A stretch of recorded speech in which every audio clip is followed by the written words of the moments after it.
গেল ৮ জানুয়ারি যুক্তরাজ্যের the London ক্লিনিকে। ভর্তির পর থেকেই সেখানে নিয়মিত নানা শারীরিক পরীক্ষার পাশাপাশি চলছে বিএনপি চেয়ারপারসন খালেদা জিয়ার চিকিৎসা।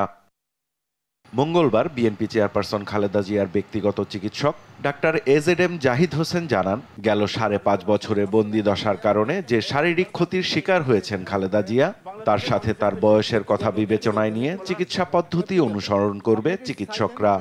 ওনার চিকিৎসার ব্যাপারে আমাদের যে পদ্ধতি, অর্থাৎ উনি তো এখন ঔষধ দিয়ে চিকিৎসা চলছে লিভারের জন্য, কিডনির জন্য, হার্টের জন্য, ডায়াবেটিস, প্রেশার, রিউমাটয়েড আর্থ্রাইটিস প্রত্যেকটির জন্য।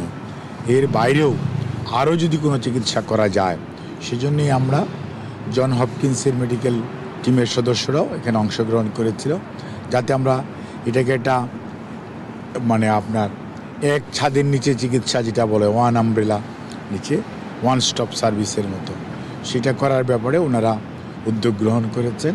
বিএনপি চেয়ারপারসন খালেদা জিয়ার চিকিৎসার সার্বক্ষণিক খোঁজ নিচ্ছেন তার বড় ছেলে বিএনপির ভারপ্রাপ্ত চেয়ারম্যান তারেক রহমান ও তার স্ত্রী ডাক্তার জুবাইদা রহমান। খালেদা জিয়ার দ্রুত সুস্থতার জন্য দেশবাসীর কাছে দোয়াও চেয়েছেন তার ব্যক্তিগত চিকিৎসক। এবং আমরা আপনাদের সবার মাধ্যমে তাদের কাছে দোয়া চাই।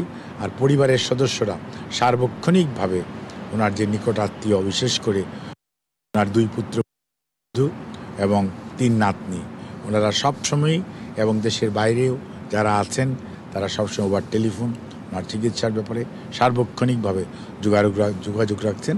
আগামী 2-3 দিন পরে খালেদা জিয়ার চিকিৎসায় নিয়োজিত বিদেশি চিকিৎসকদের সাথে পরামর্শ করে পরবর্তী চিকিৎসা পদ্ধতি নির্ধারণ করা হবে বলেও জানিয়েছেন খালেদা জিয়ার ব্যক্তিগত চিকিৎসক ও বিএনপির স্থায়ী কমিটির সদস্য ডাক্তার এজেডএম জাহিদ হোসেন।